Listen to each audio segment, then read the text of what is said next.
My name is Lorraine and I'm 44 years old, and on my birthday, my tenants decided to humiliate me with a fake cake.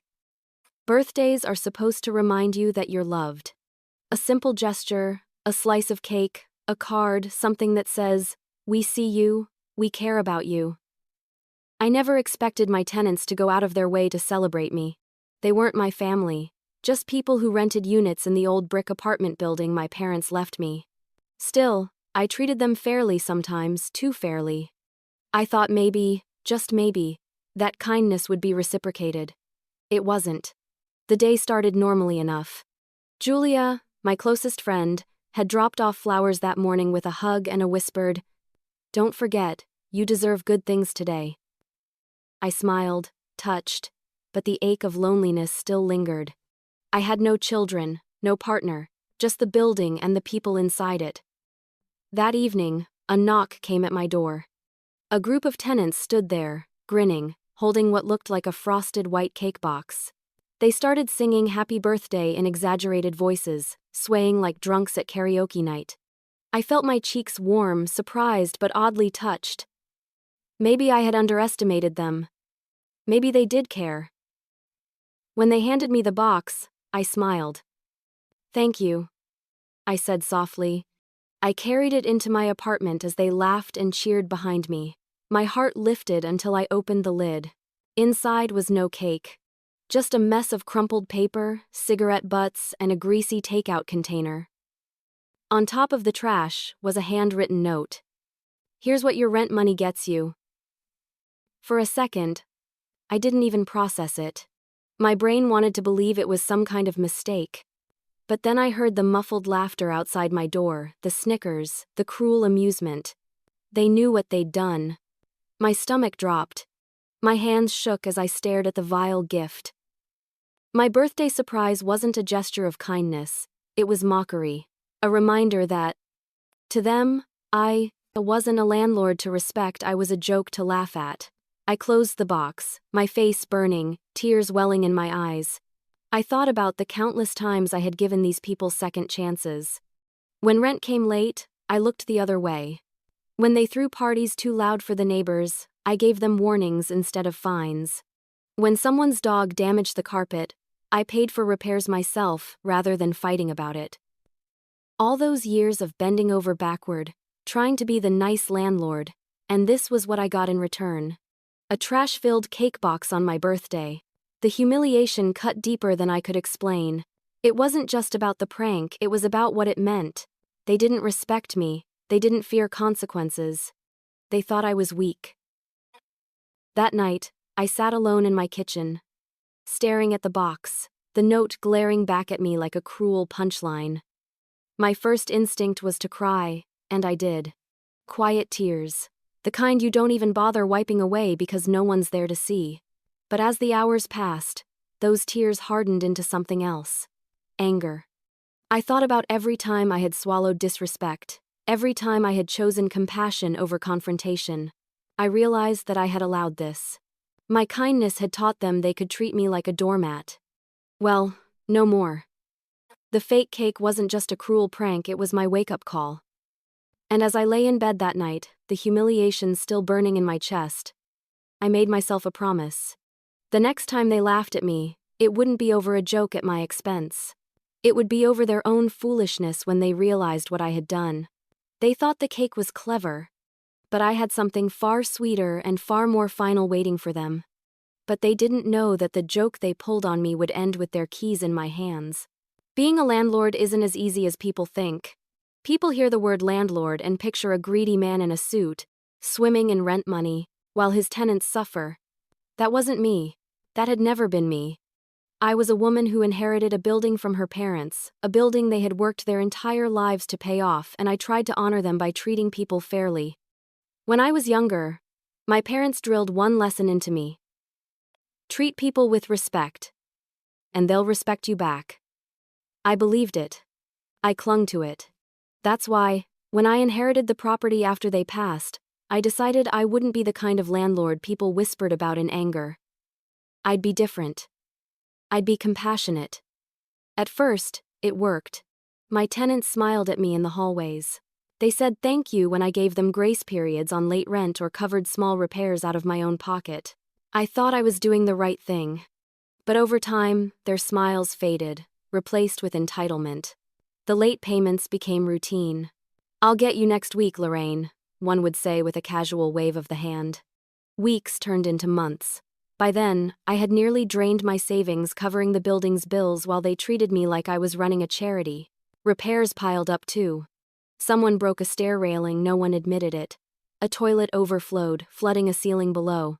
Cigarette burns on the hallway carpet. I fixed it all without making a scene. I thought that being understanding would earn loyalty. Instead, it taught them that I could be taken advantage of. And noise? Don't get me started. Parties at 2 in the morning. Shouting matches spilling into the courtyard. Complaints from neighbors across the street. When I asked tenants to tone it down, they laughed it off. "Come on, Lorraine, don't be such a buzzkill." I tried to laugh along, swallowing my frustration. But inside, each moment chipped away at me. My friend Julia told me more than once, "You're too soft, Lorraine. They're tenants, not your family. You can't keep bending or they'll break you." She was right, but I didn't. I want to admit it. I told myself that being kind was the only way to honor my parents' memory. They had struggled all their lives, and I wanted to be the type of person who eased others' burdens. But somewhere along the way, the balance shifted. My tenants stopped seeing me as generous. They saw me as weak. The fake cake proved it. When I opened that box and saw the trash, when I read that cruel note, "Here's what your rent money gets you," it wasn't just about the cake. It was about every late payment, every slammed door, every laugh behind my back. It was the culmination of years of disrespect disguised as casual behavior. That night, I sat at my kitchen table and thought about all the times I had sacrificed for those tenants. The time I skipped fixing my car's air conditioning so I could cover the cost of replacing their broken washing machine. The Christmas I gave them a month of reduced rent, only to find out they'd pooled the money for a giant holiday party that kept me up all night. The countless hours I spent cleaning up cigarette butts from the stairwell when I had begged them not to smoke inside. And how had they thanked me? With a cake box full of garbage. I finally saw the truth. My parents' lesson was only half right. Respect given freely doesn't guarantee respect in return. Some people only understand boundaries. Some people only respect firmness. The humiliation hardened something inside me. The sadness drained away, leaving behind something stronger, sharper. For years, I had been the nice landlord, the pushover. The one who forgave and forgave. But I realized in that moment that nice landlords don't survive. They get mocked. They get humiliated. They get fake cakes on their birthdays. The building was draining me. Financially and emotionally. But it didn't have to. I wasn't powerless. I had more control than they realized. The very same kindness they mocked me for was the reason they had stayed comfortable for so long. Without it, without me protecting them from the consequences of their actions, they'd crumble. I looked around my apartment, at the walls my father had painted, at the floors my mother had polished, and I felt shame. I had let their legacy be disrespected. They hadn't worked so hard for me to be a doormat. They had built this building with sweat and sacrifice, and I had been letting tenants treat it like trash. Not anymore. The fake cake wasn't just a prank, it was a challenge, a dare, and I wasn't about to lose. I stayed up late that night, pulling the leases out of my filing cabinet. Page after page, I scanned the fine print. For years, those words had been meaningless to me, something I glossed over in the spirit of compassion. But as I read them with fresh eyes, I realized something shocking. Nearly every tenant had broken their lease in one way or another. Late payments, unauthorized pets, subletting without permission, noise violations, damage to property. It was all there, in black and white, and I had overlooked it all. Not anymore.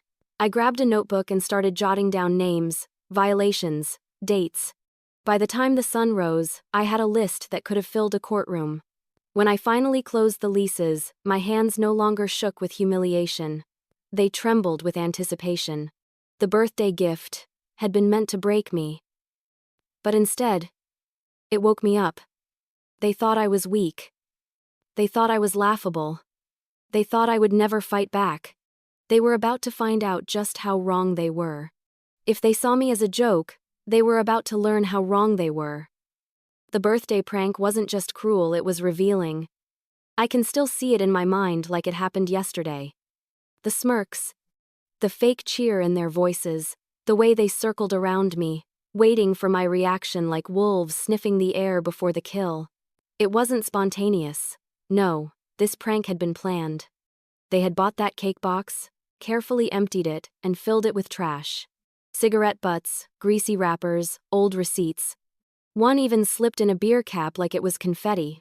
They had written that note together, bold letters scrawled on cheap paper. "Here's what your rent money gets you." It wasn't just a jab. It was a statement. They thought they were clever.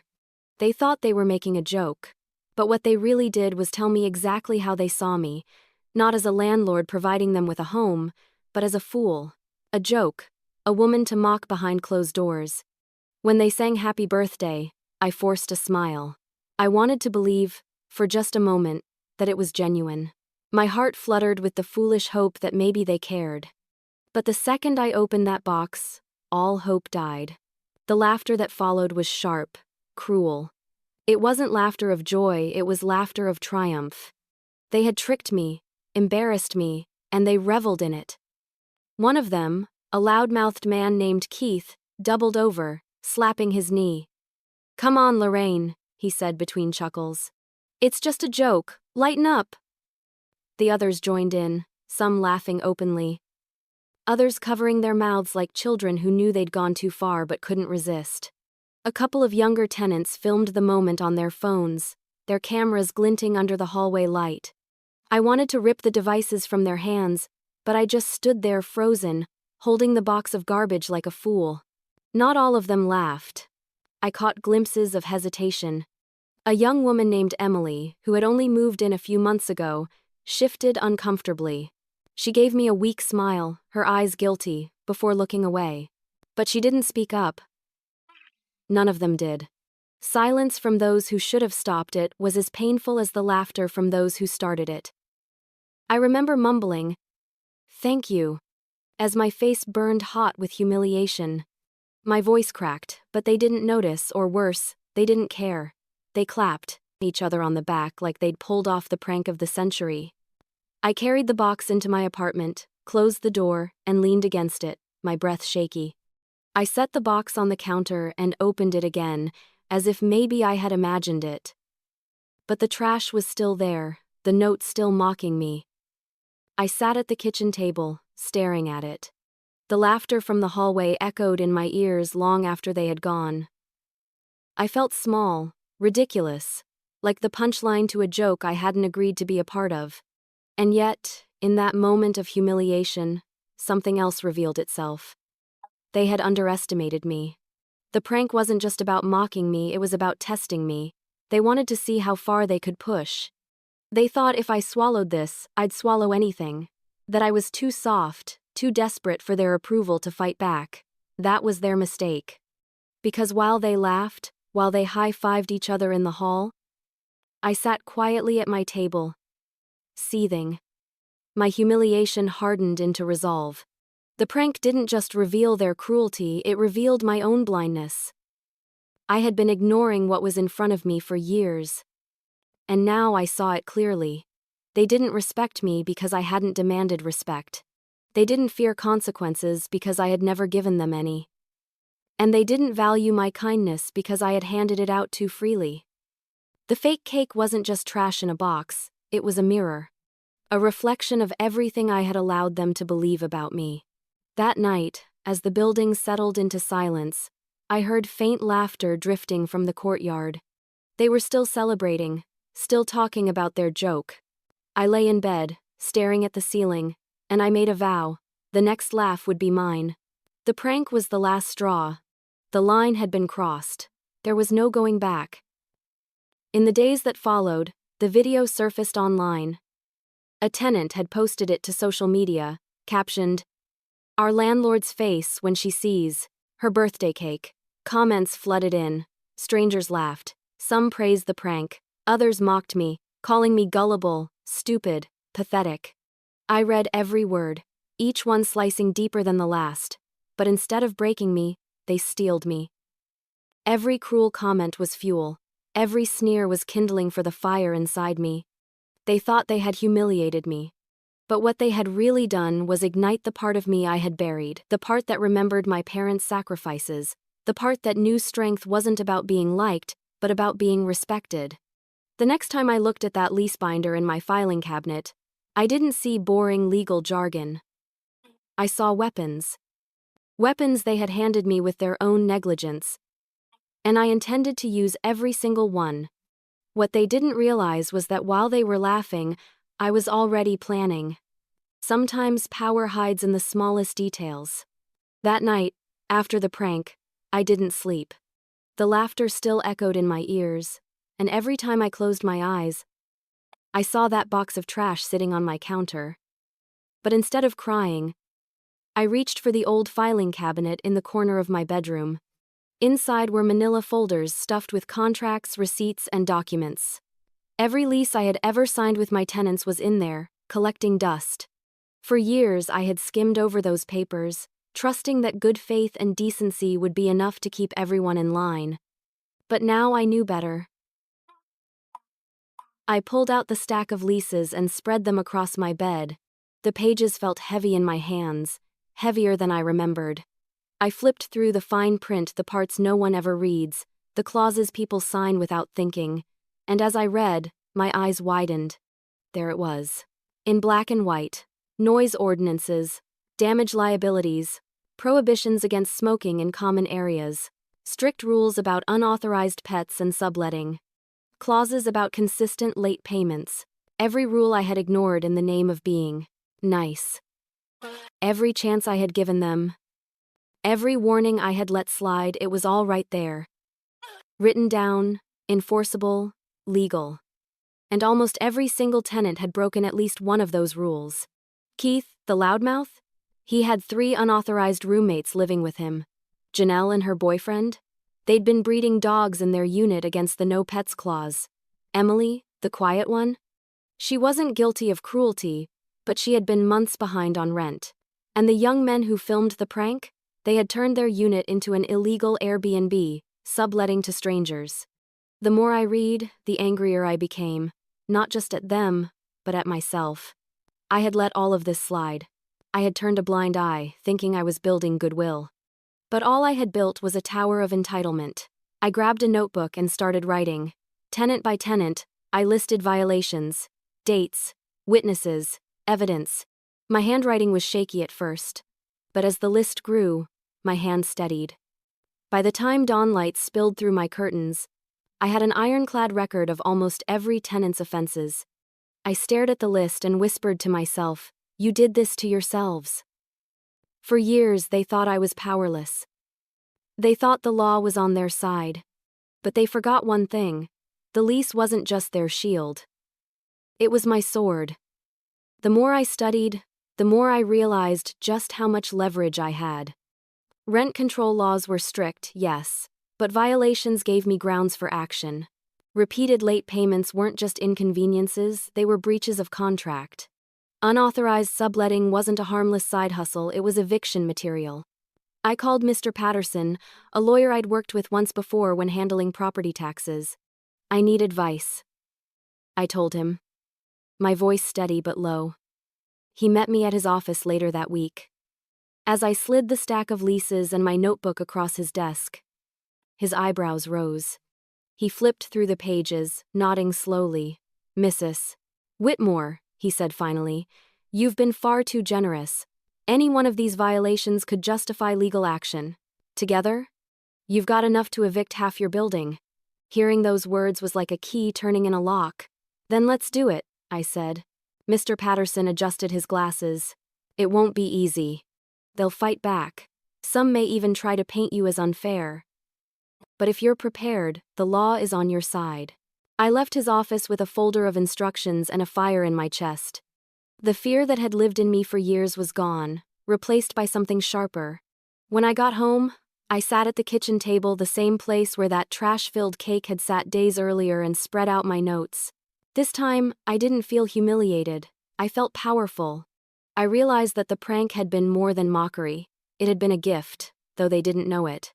By humiliating me, they forced me to stop being lenient. They forced me to see the truth. They had given me a fake cake. But I was about to serve them something very real. Consequences.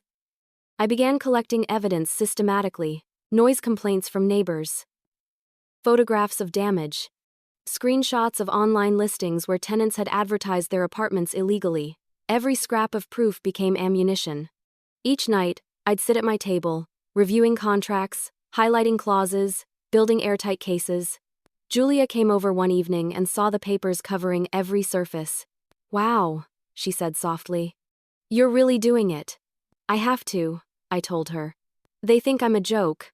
But this building isn't a joke. My parents didn't build this for me to let it fall into chaos." Julia smiled, proud. "You've finally stopped letting them push you around." Her words warmed me. For the first time in years, I felt in control. I started carrying myself differently, too. When tenants saw me in the hallways, I didn't avoid eye contact. I looked them straight in the eyes, letting silence speak for me. Some shifted uncomfortably, sensing a change they couldn't yet name. The fake cake had been meant to break me, but instead, it sharpened me. And soon, those same tenants who laughed at me would be holding eviction notices instead of frosting knives. And once I started digging, I realized almost every tenant had something to hide. If they thought I was powerless, they were about to learn otherwise. From that day forward, every moment became part of my plan. I didn't yell, I didn't confront, I didn't even let on that anything had changed. Outwardly, I was still the same quiet Lorraine they thought they could laugh at. But inside, I was sharpening every weapon the lease gave me. The first step was documentation. Every landlord knows the importance of records. But I had been sloppy in the past. No more. I bought a fresh notebook and a digital recorder. Each page became a log of violations, noise disturbances, hallway messes, arguments spilling into the courtyard. On Monday, I wrote, Unit 3 amperes. Loud music past 1 a.m. Neighbor in 2b. Complained. On Wednesday, Unit 4c. Cigarette butts found again in stairwell despite no smoking rule. On Friday, Unit 2d. Rent payment late for the 4th month in a row. Day by day, the list grew longer. I also carried my phone everywhere, snapping photos of broken fixtures, piles of trash, graffiti carved into the stairwell. Each photo was dated and stored carefully. Proof. But I didn't stop there. I knew testimony would matter. So, I started quietly talking to neighbors both inside and outside the building. "Have the parties been bothering you too?" I'd ask casually to Mrs. Green across the street. She sighed with relief, finally unburdening her frustration. "Every weekend, Lorraine. I can't sleep. It's chaos over there." Another time I spoke with a tenant named Luis, one of the few decent people in the building. "I'm sick of Keith and his roommates," he confessed. "They keep leaving beer bottles outside my door. I've told them to stop, but they laugh." I encouraged him to write a statement. He agreed. The more I asked, the more stories surfaced. Some were small annoyances, others serious issues. But together, they painted a clear picture. My tenants weren't victims. They were the problem. She came by after her shifts, flipping through my stacks of notes. "You're building a case stronger than steel," she said proudly. "They won't know what hit them." Her encouragement fueled me. For years, I had felt small next to my tenants' loud voices and careless behavior. But now, with every log entry, every photo, every statement, I felt myself growing taller. One breakthrough came when I investigated Unit 1B, where 2 young men lived, the same ones who filmed my humiliation. Something about their constant stream of visitors didn't sit right with me. I searched online and, sure enough, found their apartment listed on a rental platform. Photos of my unit, my furniture, splashed across the internet like a cheap hotel. I printed the listing and stapled it into my growing evidence file. Unauthorized subletting. Grounds for eviction. Another came when I asked the handyman to fix a leak in Unit 4C. While there, he noticed 2 large dogs inside despite the clear no-pet policy. He snapped a photo for me. Breeding animals in violation of the lease. Another nail in the coffin. The deeper I dug, the more violations surfaced. Late payments, unauthorized alterations. Even one tenant storing flammable materials in the basement. Every discovery made me shake my head at how careless they had become. But it also made me angrier. They had the audacity to laugh at me. To hand me a trash-filled cake. All while breaking rule after rule. They thought they were untouchable, but they had been handing me the rope to hang them with the whole time. As my file thickened, I began preparing the next step. The notices. Mr. Patterson guided me through the process carefully. Timing and documentation matter most, he warned. Serve them too early, and they'll challenge it. Serve them without proof, and the court will side with them. But if your file is this strong, he tapped the thick folder with a knowing smile. You'll win. I nodded, determination coursing through me. Meanwhile, I kept my face neutral whenever I crossed paths with the tenants. Keith passed me in the hallway once, smirking. Hey Lorraine, any more birthday surprises coming up? He joked, nudging his friend. They laughed, waiting for me to shrink. But I just smiled politely. You'll see soon enough, I said softly, and walked away. He didn't know it, but his eviction notice was already drafted. Some nights, when the building was quiet, I'd sit at my kitchen table surrounded by stacks of papers. I'd reread my notes, double-check my evidence, and imagine the look on their faces when the tide finally turned. I wasn't rushing. I wasn't sloppy. This wasn't about anger anymore, it was about justice. And yet, late at night, I sometimes felt the sting of sadness. This building had once been a dream for my parents. They wanted it to be a place of safety, of home. And I had let it become a circus. The prank wasn't just an insult to me, it was an insult to them. That's what kept me going. Not revenge, not even money, but the desire to reclaim the respect my parents deserved. The tenants thought they were clever, but I was already 3 steps ahead. They thought the fake cake was the final punchline, but I was rewriting the ending. And when I finally handed them the real surprise, there would be no laughter. And with every piece of evidence, I sharpened the blade of justice. The first papers I served felt like liberation. The morning I slid the first eviction notice under a tenant's door, my hands trembled, but not from fear, from power. For the first time in years, I wasn't the woman swallowing insults, apologizing for late-night noise, or quietly covering damages out of my own pocket. I was the landlord my parents had raised me to be. It started with Keith. Loud, arrogant Keith, the ringleader of the birthday prank. His violations were endless: unauthorized roommates, noise complaints, unpaid rent. I had stacked the evidence so neatly even he couldn't wriggle out of it. I walked to his door, notice in hand. My heart pounded as I slid it under. For a moment, I imagined him picking it up, reading it, and realizing the party was over. The thought made me smile. An hour later, I heard the inevitable slam of his door. Keith stormed into the hallway, waving the paper. "Lorraine!" he bellowed. "What the hell is this?" I stepped out calmly, notebook in hand. "It's your eviction notice. You violated your lease repeatedly. This is the legal process." His face turned red. "You can't do this. You need a reason." I met his glare without flinching. "I have 20 reasons. Would you like me to list them?" For once, Keith was speechless. His mouth opened, then shut again. His friends laughed nervously behind him, but I could see the cracks forming. The bravado was fading. Next was Janelle and her boyfriend, the ones secretly breeding dogs. When I handed her the notice, she scoffed. "Oh please, everyone knows you're too soft to follow through." I smiled. "Then you'll be very surprised when the sheriff arrives." Her smirk faltered. Not every reaction was defiance. Emily, the young woman who hadn't laughed at the prank but was months behind on rent, opened her door with wide eyes. She read the paper, then whispered, "I'm sorry." Something in me softened. "Emily, it's not personal. But rules matter." You can apply again when you're stable. For now, this is how it has to be. She nodded, tears filling her eyes. Unlike the others, I knew she wasn't mocking me, she was drowning. But fairness meant consistency. If I let her slide, the others would call me weak again. One by one, doors opened, papers exchanged hands, and excuses spilled out. It's not my fault my roommates are loud. I was gonna pay you this week. Those dogs aren't even mine. You're doing this because of the prank, aren't you? That last one made me pause. A wiry man from 2B sneered as he waved the paper at me.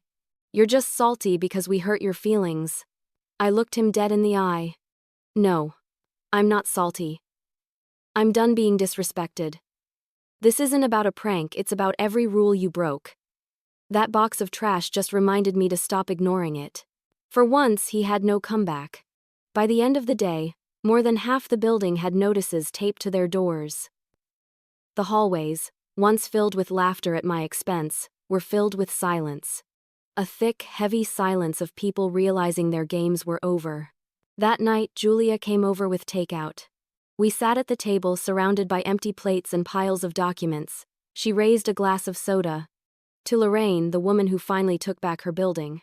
I clinked mine against hers, a smile tugging at my lips. To consequences. For the first time in years, I slept peacefully. The weight of fear was gone. The humiliation of the fake cake no longer haunted me, it fueled me. But serving notices was only step one. The real test was court. Notices could be ignored. Excuses could be made. But in front of a judge, the evidence would speak louder than their mockery ever had. Keith muttered as much when I passed him in the hall a week later. You won't win in court, he sneered. Judges hate landlords. You'll lose, and then you'll be the one packing up. I didn't even break stride. See you there. Inside, though, my nerves tightened. Court wasn't guaranteed. Tenants had rights, and I knew some would fight dirty. That's why I spent every night double-checking my files, rehearsing my statements, and preparing myself for battle. Julia kept reminding me, "You've got this. You have the proof. They only have excuses." She was right. I wasn't walking into court as the nice landlord anymore. I was walking in as a woman who had been mocked, underestimated, and finally pushed too far. And if they thought the eviction notices had rattled them, they hadn't seen anything yet. Because in court, their laughter wouldn't just die, it would turn into silence and then into defeat. But serving notices was just the beginning, the real battle was in court. Courtrooms have no patience for liars. The morning of the hearing, I woke up with a knot in my stomach. This wasn't just about leases and violations anymore, it was about dignity. I thought about that fake cake, the laughter, the whispers. The way my tenants had stripped me of my pride. Today I was going to reclaim it. Julia insisted on coming with me. She wore her nurse's scrubs, straight from a night shift, her eyes tired but her spirit strong. You're not walking into this alone, she said, looping her arm through mine. When we stepped into the courthouse, the air felt thick with tension. Keith was already there, leaning back in his chair with his arms crossed, grinning like he owned the place. Beside him sat Janelle and her boyfriend, whispering and smirking. A handful of other tenants were there too, whispering nervously or glaring at me outright. Mr. Patterson met me at the door, his briefcase in hand. He gave me a reassuring nod. You've got this, Lorraine. Just tell the truth, let the evidence do the rest. I nodded, clutching my folder tightly. When the judge entered, the room fell silent. She was a stern woman with sharp eyes that seemed to pierce through pretenses. We're here to hear the case of Whitmore versus Tenants, she began. Let's proceed. Aaron Keith's actual name, though. Everyone just called him Keith for reasons I never understood, was the first to speak. His lawyer, a slick man in a navy suit, stepped forward. Your Honor, he began smoothly, this is a case of a landlord unfairly targeting tenants out of spite. Mrs. Whitmore has a personal vendetta against my clients. She is using minor issues as an excuse to push them out and raise rents for profit. Keith smirked at me across the room, confident. The lawyer continued, she's petty, vindictive, and this is clearly retaliation for a harmless birthday prank. The judge raised an eyebrow. A prank? Keith chuckled loudly. Yeah, we gave her a joke cake. And she's been bitter ever since. I clenched my fists under the table. Julia squeezed my arm, steadying me. Mr. Patterson stood calmly. Your Honor, this case has nothing to do with a prank. It has to do with repeated, documented violations of signed lease agreements. He opened his briefcase and pulled out thick stacks of paper, neatly organized. Mrs. Whitmore has kept thorough records of noise complaints, unauthorized subletting, property damage, and unpaid rent. These are not minor issues. These are breaches of contract. The judge nodded. Proceed. One by one, the evidence was laid out. For Keith, we presented logs of late-night parties, noise complaints from neighbors, and rent payments months overdue. The judge flipped through the documents, frowning. Keith jumped up. That's not fair. Everyone parties sometimes. The judge's eyes narrowed. Do you party past 2 a.m. every weekend, with police reports to confirm complaints? Sit down.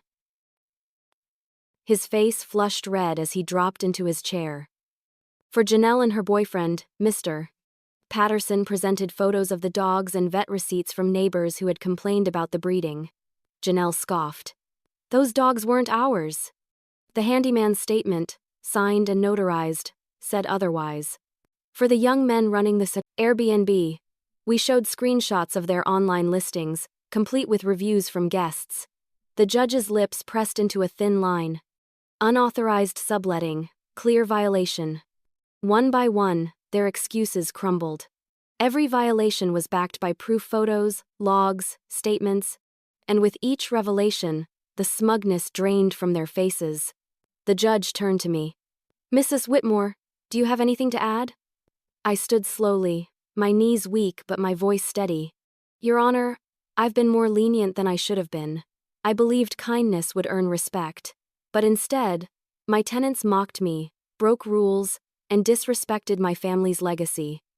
This isn't about money, it's about fairness. They signed these leases, they agreed to these terms, and they've broken them repeatedly. I looked directly at Keith. This isn't about a prank, it's about respect and the fact that I won't be treated like a joke anymore. The judge studied me for a long moment, then nodded. Her ruling was swift. Based on the evidence provided, the court finds in favor of Mrs. Whitmore. Evictions are granted for the tenants listed. Sheriff's office will assist with enforcement if necessary. Case closed. The gavel struck, and the sound echoed like thunder. For a moment, the room was silent. Then Keith exploded. This is ridiculous. She's lying. This whole system is rigged. The judge's eyes narrowed again.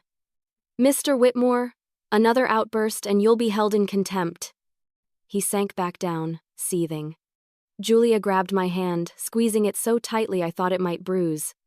You did it, she whispered, tears glistening in her eyes. I nodded, my chest swelling with something I hadn't felt in years. Pride. As we walked out of the courtroom, Keith's voice followed us. You'll regret this, Lorraine. This isn't over. But for the first time, his threats didn't scare me. They sounded hollow, desperate. Outside, the sun shone brightly, and I lifted my face to it, breathing in the fresh air. The battle was over. I had won. But deep down, I knew Julia was right when she whispered, "This is just the beginning. The real victory will be when they're gone." But victory in court was only half the story. The real satisfaction came when the moving trucks arrived. For the first time in years, the halls of my building grew quiet. The court rulings spread through the building like wildfire. Some tenants claimed they'd appeal, others muttered about packing, but the outcome was sealed. They were leaving, whether by choice or by the sheriff's hand. I thought I would feel nothing but relief. Instead, what I felt was complicated.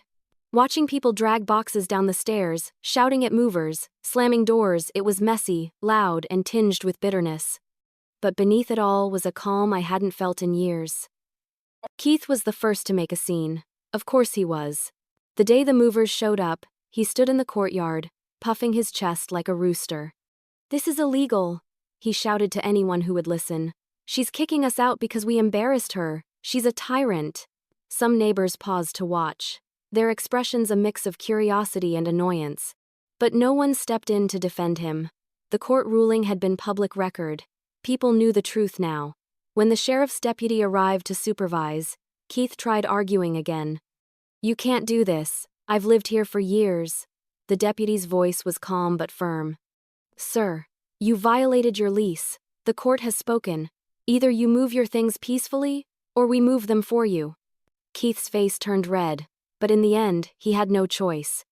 He kicked the door to his unit one last time before stomping away.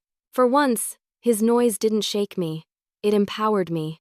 Janelle and her boyfriend left in a quieter storm. They carried dog cages down the stairs, muttering curses under their breath. When our eyes met in the hallway, Janelle sneered.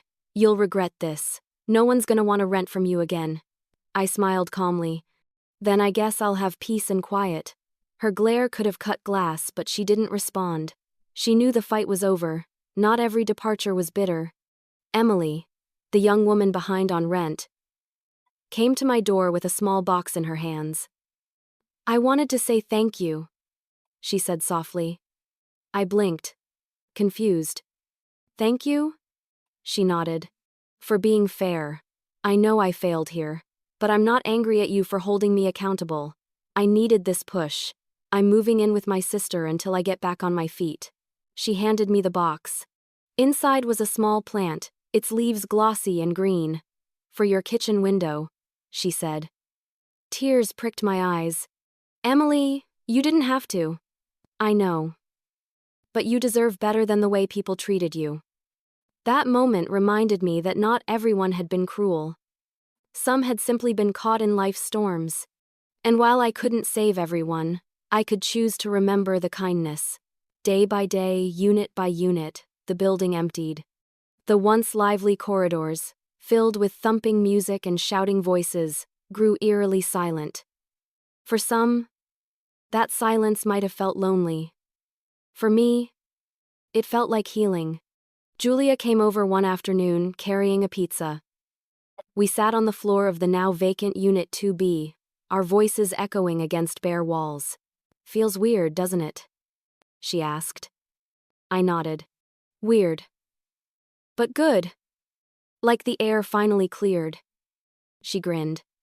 "Like detoxing from toxic people." We laughed, the sound bouncing off the emptiness. When the last moving truck pulled away, I stood in the courtyard and listened. No bass shaking the windows, no arguments spilling into the night. Just the sound of wind rustling through the trees and the distant hum of traffic. For the first time in years, my building wasn't a circus. It was mine again.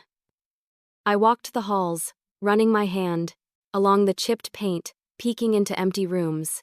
Each unit told a story, some sad, some infuriating. Holes punched in walls, carpet stained with who knows what, appliances dented or missing. But instead of despair, I felt something else, resolve. Every mark of disrespect only strengthened my conviction that evicting them had been the right decision. That evening, Julia joined me for a glass of wine in my apartment. "You look lighter," she observed. "I feel lighter," I admitted. "Like I've been carrying this weight for years, and it finally slid off." She raised her glass. "To new beginnings." We clinked glasses, the sound sharp and satisfying. Of course, there were still challenges ahead: repairs, new tenants, rebuilding a community from the ashes of chaos. But those were challenges I was ready for.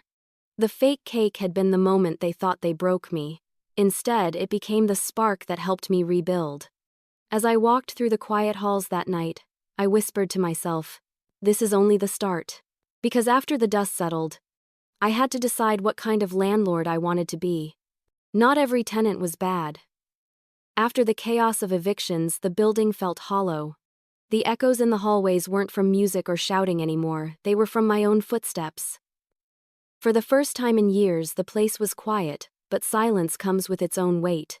I walked through the halls at night, listening to the emptiness, and asked myself, what kind of landlord do I want to be now? Because the truth was, not everyone had wronged me. A handful of tenants had quietly endured the noise, the damage, the late-night chaos. They had paid on time, followed the rules, and treated the building with respect. They hadn't laughed at the fake cake. They hadn't filmed my humiliation. They had stayed quiet while others mocked me. And when I finally took action, those tenants came to me with relief in their eyes. Gomez from Unit 1 Ampere hugged me the day Keith's moving truck pulled away. "Lorraine," she said, tears welling, "I thought you'd never do it. Those boys kept me up at all hours. Thank you for finally standing up for yourself and for us." Luis from 2C shook my hand firmly. "The place already feels better," he said. "I almost moved out, but now, maybe I'll stay."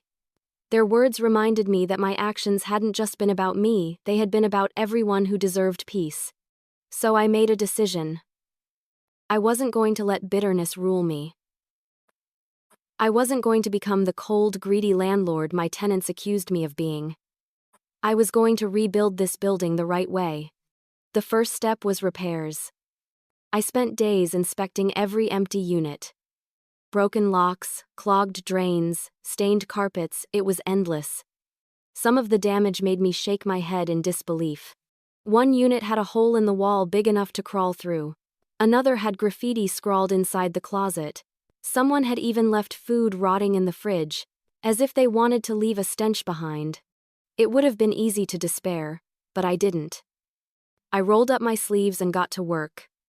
Julia helped on her days off, scrubbing, painting, hauling trash. We turned repairs into small victories. Each fresh coat of paint felt like reclaiming dignity. Each repaired fixture felt like restoring respect. The building slowly transformed from a battlefield into a home again. But it wasn't just about walls and floors. It was about trust. I lowered rent slightly for the loyal tenants who had stuck by me. It wasn't much, but it was my way of saying thank you. I told them, "You matter here, I see you." I also introduced stricter screening for new tenants. I didn't care if it took longer to fill the units, I wanted people who valued community, not chaos. I asked for references, I checked backgrounds, and most importantly, I trusted my instincts. The first new tenants were a young couple, Sarah and Michael. They walked through the building with wide eyes, admiring the renovations. "It feels warm here," Sarah said softly. I smiled. "That's exactly what I want it to feel like." Another new tenant was Mr. Lee, a retired teacher. He brought me a basket of apples on his first day and said, "I take pride in where I live. Don't worry, I won't be causing trouble." Little by little, the building filled with new life. The laughter that returned wasn't cruel, it was genuine. Children's giggles in the courtyard, neighbors greeting each other in the hallways, music playing softly at reasonable hours. For the first time in years, the building felt like a community, not a battleground. One evening, I hosted a small dinner in the courtyard for the remaining tenants.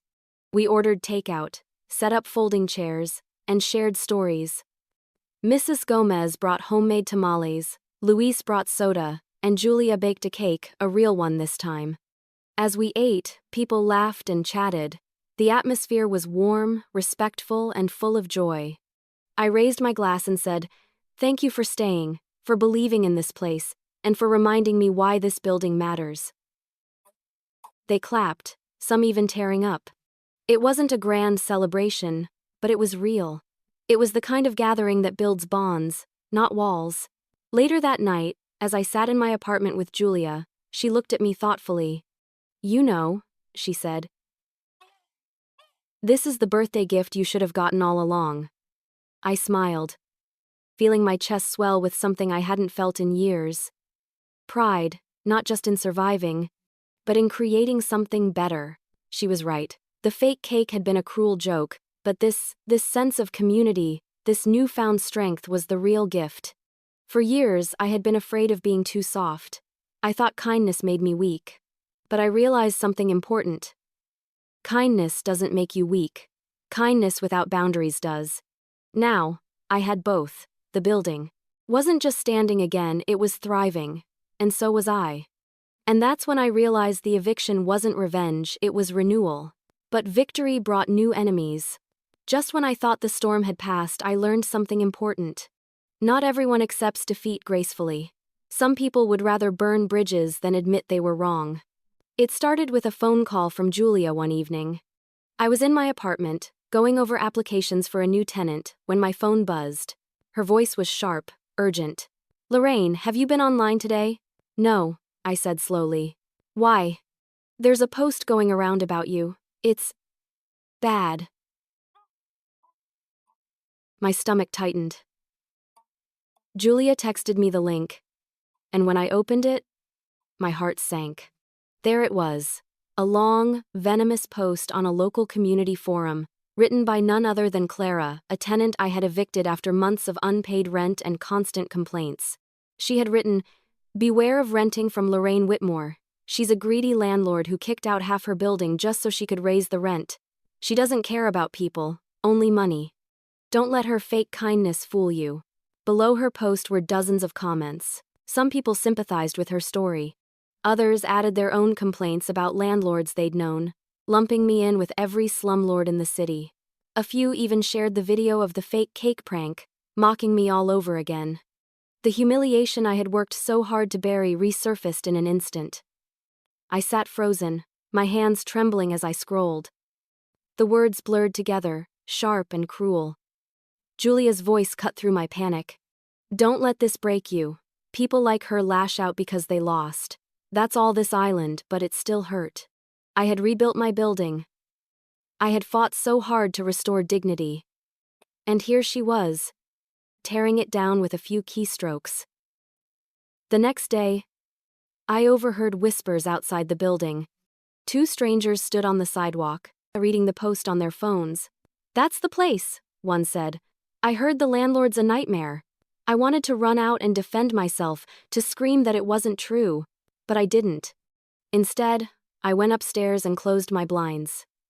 For days, the post haunted me. My phone buzzed with notifications, some from people defending me, others from strangers accusing me of cruelty. My chest ached with anxiety.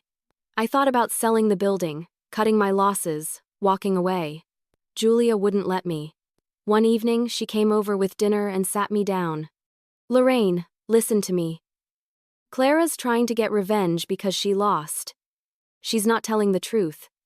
You can't let lies define you." "But people believe her," I whispered. "What if no one wants to rent here now? What if I'm ruined?" Julia reached across the table, gripping my hand. "Then you tell your story. You show them the truth. You've got proof of everything.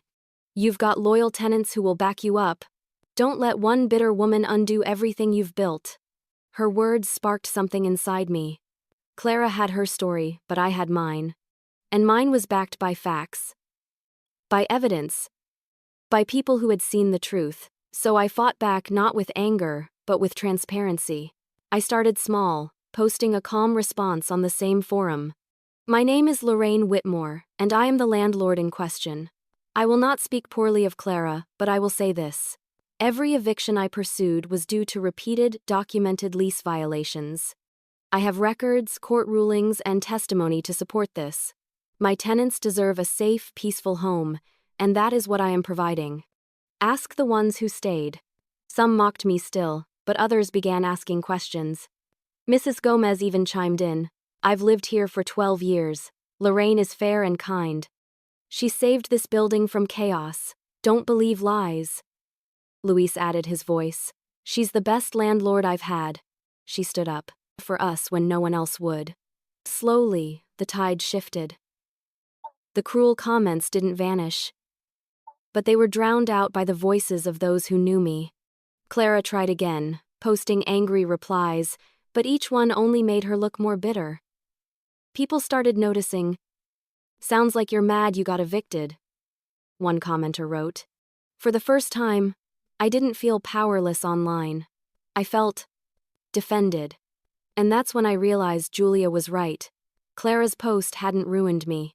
It had given me a chance to tell my story, to show I wasn't the caricature she painted. The damage wasn't completely undone, there were still whispers. Still people who believed the worst, but I no longer felt like I was drowning. I felt like I was fighting.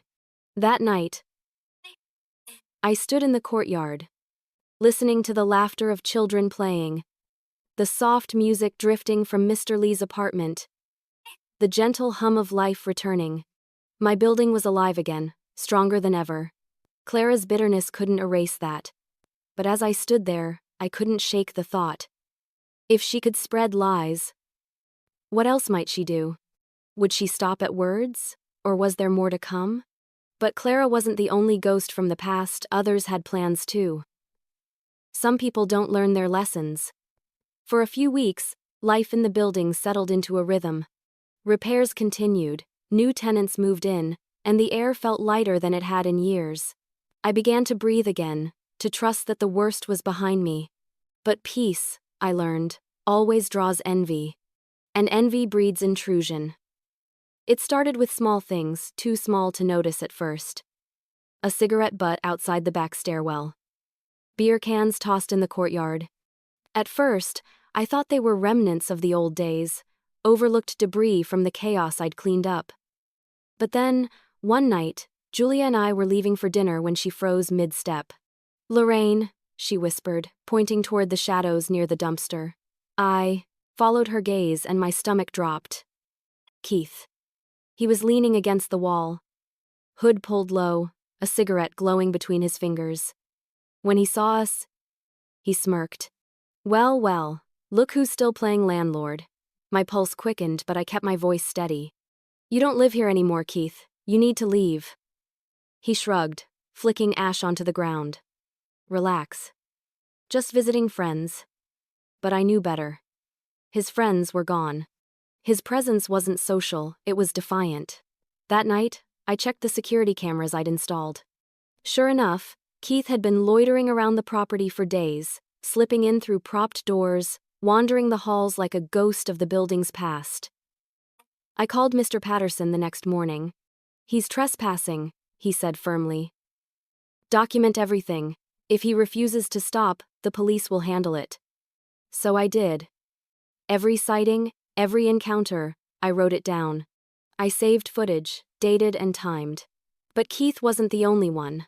A week later, I caught Janelle trying to sneak into the laundry room. She jumped when she saw me. "Oh, hey! Just wanted to grab something I left behind."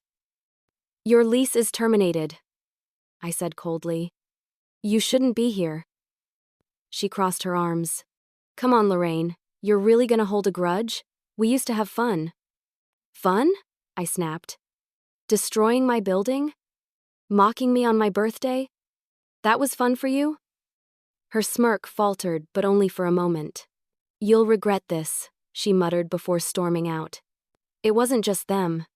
I started seeing unfamiliar faces in the hallways, strangers Keith and the others had let in when they still lived there. They thought the building was theirs to claim, even after losing it. One night, a noise downstairs woke me. I grabbed my phone, heart racing, and crept down the hall. When I peeked into Unit 3B, which had been vacant for weeks, my blood ran cold. A man I didn't recognize was sprawled on the couch. Beer in hand, the glow of the TV flickering across his face. He wasn't a tenant. He wasn't supposed to be there. "Who are you?" I demanded. He jumped, nearly dropping his drink. Keith said I could crash here." That was the last straw. I called the police, my voice shaking with fury. By the time the officers arrived, the man was gone. But they promised to step up patrols. They told me I had done the right thing. But it didn't feel like a victory. It felt like a violation. Julia came over the next morning, worry etched across her face. "You can't keep dealing with this alone, Lorraine. They're not just breaking rules anymore, they're testing you." "Again." "I know," I admitted, exhaustion heavy in my voice. "But I won't let them take this place back, not after everything I've done to save it." So I doubled down. I installed stronger locks, added more cameras, and told every tenant to report suspicious activity. The building became a fortress, not just a home. And slowly, their attempts dwindled. The intruders realized I wasn't backing down. Each report I filed, each call to the police, each documented trespass chipped away at their resolve. but the encounters left scars. Every creak in the hallway made me jump. Every shadow outside made my chest tighten. The ghosts of my old tenants weren't just haunting the building, they were haunting me. One evening, as Julia and I sat in the courtyard, she asked quietly, "Do you ever wish you'd just sold the place?" I thought about it. The sleepless nights, the humiliation, the fights, the fear. Selling would have been easier, cleaner. But then I looked around the repaired walls, the laughter of new tenants drifting from open windows, the plant Emily had given me growing strong in my kitchen window. "No," I said firmly. "Because this building isn't just bricks and mortar, it's my parents' legacy. And it's mine now too. I won't let them take it." "Learn from me." Julia smiled, pride shining in her tired eyes. "Then you've already won." Her words stayed with me. The ex-tenants tried to come back, but I sent them away. They tried to break in, but I locked them out. They tried to scare me, but I stood tall. They thought I would crumble again, but I didn't, because the woman who once cried over a fake cake was gone. But the final surprise came when I discovered what they had left behind. Revenge leaves scars.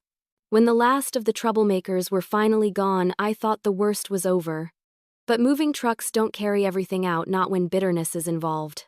Sometimes people leave behind more than belongings. Sometimes they leave their hatred etched into the walls. It started in Unit 2B. I walked in with my tool belt and a notebook, expecting minor repairs.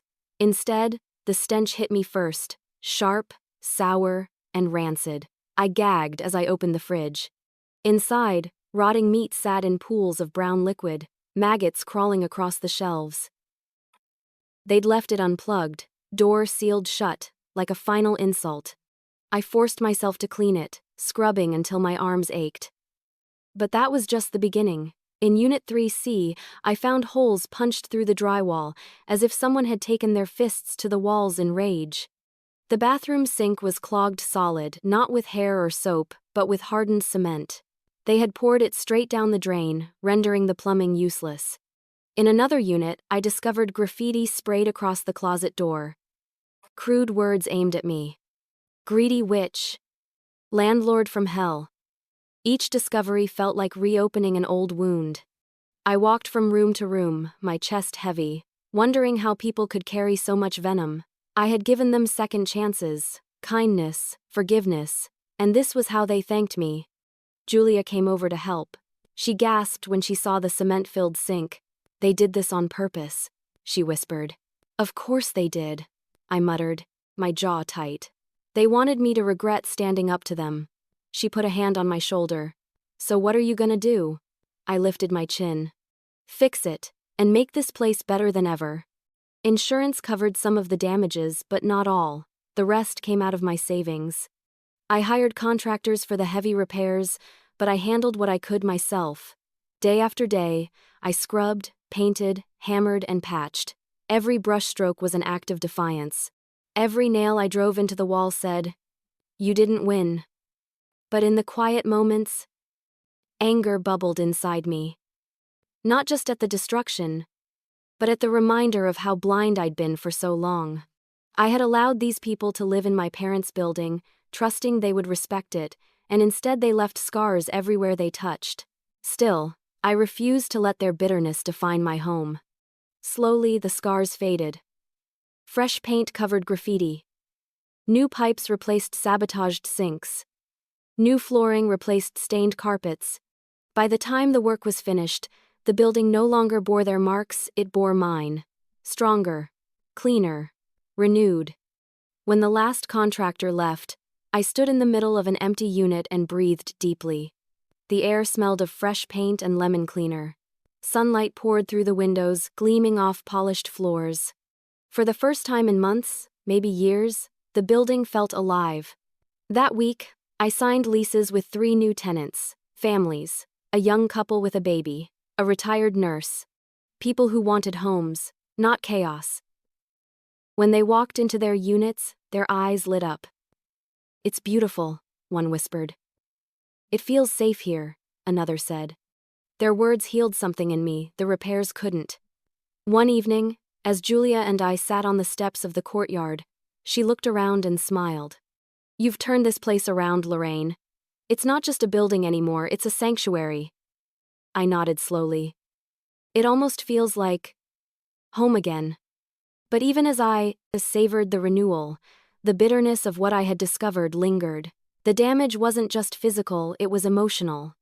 I would always remember the smell of that fridge, the weight of those hateful words, the sink ruined with cement. They were reminders of how low people could sink when faced with consequences. Yet they were also reminders of my strength. Because I didn't crumble. I didn't sell the building. I didn't walk away. I stayed, I fought, and I rebuilt.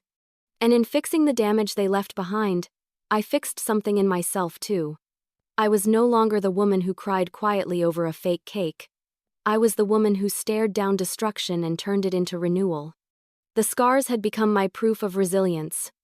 And in fixing the damage they left behind, I fixed a part of myself too. The building became more than bricks and mortar, it became a sanctuary. The day the last unit was finally filled, I stood in the courtyard and looked around with fresh eyes. The peeling paint was gone, the broken fixtures replaced, the air clean instead of stale with cigarette smoke. Children's laughter rang out as a little boy chased a ball across the grass. A neighbor waved to me from her window, and I waved back. It was like the building itself was breathing again. For years, it had been a prison of noise, chaos, and disrespect. Now, it felt alive. It wasn't just shelter, it was community. I walked the hallways, listening not for shouting or blaring music, but for something softer. The sound of families cooking dinner, of quiet conversations drifting under doors, of footsteps that didn't stomp but simply passed. Everywhere I looked, there were reminders of change. The once vandalized closet door now stood freshly painted, its surface smooth and white. The stairwell that had been littered with trash was spotless. Even the walls seemed brighter, as though they had shed years of grime along with years of bitterness. And it wasn't just the building that had changed, it was me. I carried myself differently now. Tenants greeted me respectfully, not with smirks or sarcasm. They saw me not as someone to walk over, but as someone to respect. And that shift wasn't because I had become cruel, it was because I had finally found balance. I had learned that boundaries are not cruelty. They are love with a backbone. One evening, I decided to celebrate. I invited the tenants who had stayed loyal through the storm, along with the new ones who had already brought life back into the halls. Julia came too, of course she wouldn't have missed it for the world.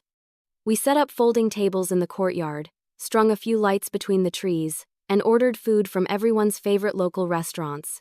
Mrs. Gomez brought her famous tamales again, and Sarah baked cookies with her little daughter, who proudly handed them out like treasures. When Julia arrived, she carried a cake box. My stomach tightened instinctively at the sight of it, but when she opened it, my heart softened. Inside was a real cake, chocolate with buttercream frosting, my favorite. On top, in neat icing letters, it said, "To new beginnings." Tears stung my eyes. As everyone gathered around, Julia cut the cake and handed me the first slice. "This," she said softly, "is the birthday you should have had." I laughed through the lump in my throat. Better late than never. We ate, we laughed, we shared stories. The night air was warm, filled with the kind of joy that doesn't need music or alcohol to sustain it, just people being kind, being present. At one point, I stood and raised my glass. "I want to thank all of you," I said, my voice steady but thick with emotion. "For staying, for joining, for believing in this building. This isn't just mine, it's ours. My parents built it with their hands, but together, we're building it with our hearts." The courtyard erupted in applause, and I felt something I hadn't felt in years, belonging. Later, after everyone had gone home and the courtyard was quiet again, Julia stayed behind to help clean up. She stacked chairs while I gathered plates, and then she paused, watching me. "You know," she said softly, "you've changed." I raised an eyebrow. "Changed how?" "You used to bend over backward just to be liked. Now, you don't need anyone's approval. You know your worth, and that's the Lorraine your parents would be proud of." Her words hit me deep. I looked around at the building, at the fresh paint, the lit windows, the the plant Emily had given me growing strong in my kitchen, and I realized she was right. The fake cake had been meant to break me. Instead, it forged me into someone stronger. And the sweetest part wasn't revenge. It wasn't watching Keith storm away or Janelle's sneer as she packed. The sweetest part was standing here now, surrounded by respect, kindness, and peace. The building was no longer a burden, it was a blessing. As Julia hugged me goodnight, she whispered, "This is the birthday gift you deserved." I smiled, my heart full. "And for the first time in years," I said softly. "I believe that." And for the first time in years, I blew out real candles with real joy. Sometimes the cruelest jokes spark the strongest transformations. When I look back now, I realize that everything started with that fake cake. The tenants thought they were clever, thought they had reduced me to the punchline of their joke. But what they really did was hand me the key to my own transformation. I was 44 years old when they humiliated me. Old enough to know better, but still clinging to the naive hope that kindness alone would be enough to win respect. I thought forgiveness would soften hearts, that patience would inspire gratitude. I thought bending over backward was the way to honor my parents' memory. I was wrong. Kindness without boundaries isn't kindness, it's self-destruction. That fake cake forced me to see the truth I had avoided for years. I wasn't being respected, I was being used. My tenants had mistaken my compassion for weakness. And when they laughed at me, when they filled a cake box with trash and handed it to me on my birthday, they weren't just mocking me, they were daring me. And I accepted the dare. Every eviction notice I served, every piece of evidence I gathered, every hour I spent scrubbing graffiti or repairing damage, it was all proof that I refused to stay small. That I refused to let others define me. But the most important lesson wasn't about eviction, or even about being a landlord, it was about life. Because how often do we let people cross boundaries, hoping they'll love us for it? How often do we swallow disrespect just to avoid conflict? How often do we let ourselves be the butt of someone else's joke because we're too afraid to push back? I spent years doing that. And it nearly cost me everything, my building, my dignity, my peace. But not anymore. Now, I know that love must have limits, respect must be mutual. Boundaries are not walls to keep people out, they are gates that show people how to treat you if they want to come in. That's what I've built here, in this old apartment building. Not just fresh paint and polished floors, but a community built on respect. Tenants who see me not as a pushover, not as a villain, but as a woman who stands firm. Julia reminds me of it every day. She says I'm stronger now than I've ever been. And she's right. Because strength isn't about never bending, it's about knowing when to stop bending before you break. I don't hate my former tenants, not anymore. Keith, Janelle, even Clara, they were bitter, selfish, and cruel, yes. But in their cruelty, they gave me the greatest gift, clarity. They showed me who I was, and who I refused to be. In a strange way, I'm grateful. And when I think about that fake cake now, I don't feel humiliation. I feel power. Because that was the day I stopped being afraid. That was the day I decided I would never again let someone laugh at me without consequences. My parents would be proud. Not because I evicted tenants, but because I finally honored their legacy the right way by protecting what they built, by standing tall, by refusing to let it crumble under disrespect. The building stands stronger now. Families thrive here, children laugh in the courtyard, neighbors share food and kindness. And when new tenants move in, they know immediately. This is not a place to take for granted. This is a home to cherish. And me? I've changed too. I still care, still believe in kindness, but now my kindness has teeth. Now I give freely only to those who treat me with respect in return. That is the true inheritance I've given myself. So yes, they gave me a fake cake on my birthday. They thought they had made me a fool. But I gave them something far greater in return. A real eviction notice, backed by strength, resolve, and the law. And between the two, I know which one lasts longer. The joke faded. Their laughter died. But my freedom, my peace, my dignity, those remain. Because in the end, the sweetest victory wasn't the eviction notice, it was my freedom.